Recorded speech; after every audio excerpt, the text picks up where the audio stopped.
Volvo and I go back a long way. In fact, if it wasn't for my love affair with the Swedish brand when I was a teenager, I wouldn't have had the career I did. You see, when I was just 15 years old, my dad wrote to the Volvo magazine asking for a poster for me. Instead, they invited me for a hot lap around Donington Park Circuit with British touring car champion legend Kelvin Burt driving his S40 racing car. I then swapped places, but my track weapon was a tamer road-going B70. I then wrote up the experience, and that 8-page article effectively created a snowball effect on my journalism career. Whilst being such a fan of Volvo made me hugely unpopular at school, though, I reckon I had the last laugh. Ironically, it's now cool to like Volvo, and it's also ironic that as a self-proclaimed brand for people who care about the world in which we live in, that they've ditched their plans to sell only electric cars by 2030. Although, to be fair, it's not that Volvo aren't ready to go for the electric by the end of the decade, more that they think the market, infrastructure, and customer acceptance are not quite there.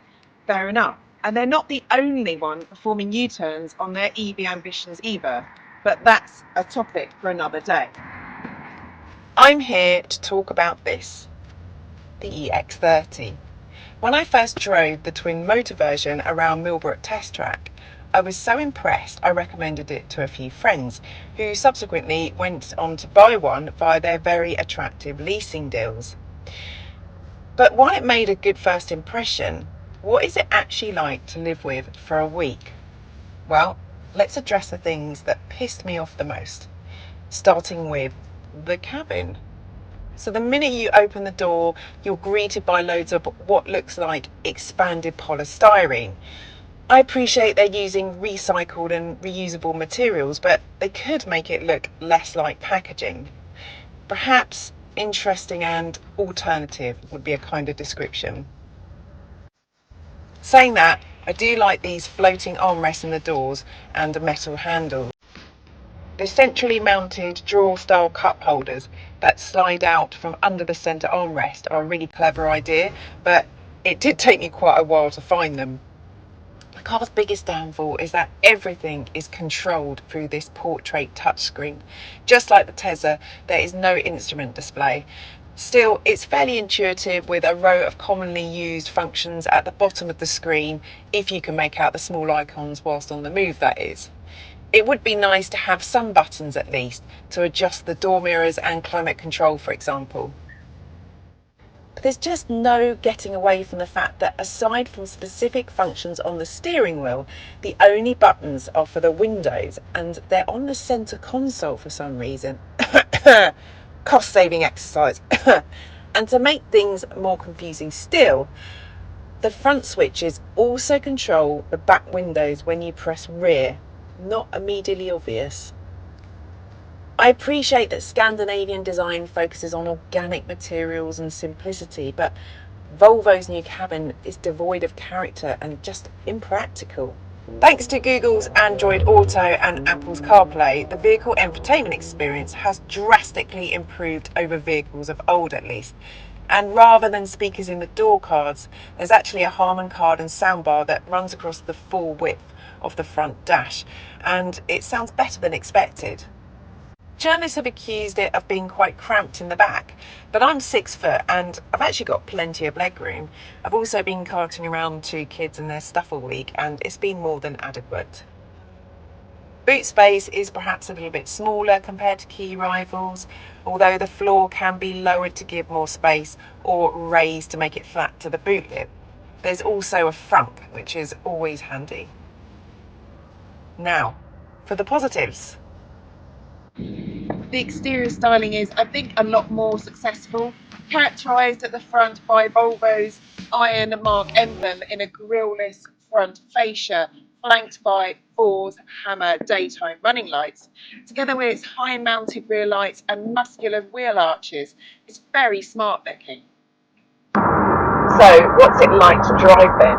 Well, unless you opt for the twin motor setup, all models are rear-wheel drive.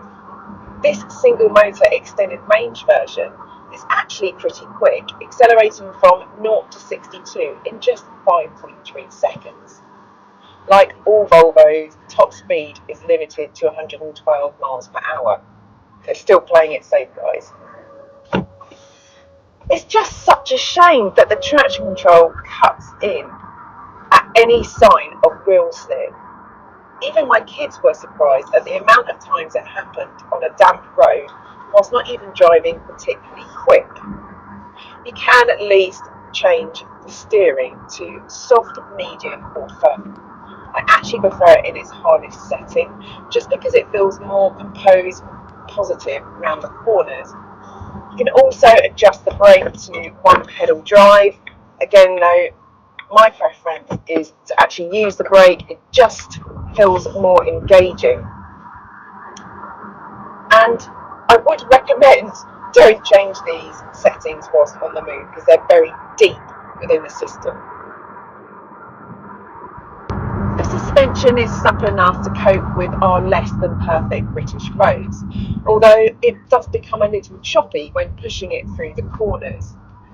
But around town and on the motorway it feels fairly composed and refined. Overall, good ride and peppy performance.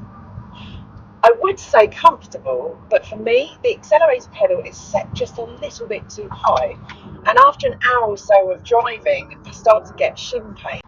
I'd love to hear from other owners to see if they're suffering the same ailments.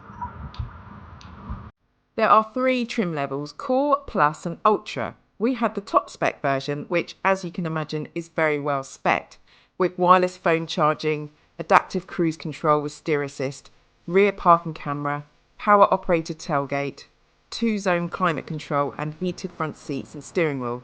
There's also a whole suite of technology to help prevent a collision. It seems that Volvo's safety credentials still very much remain.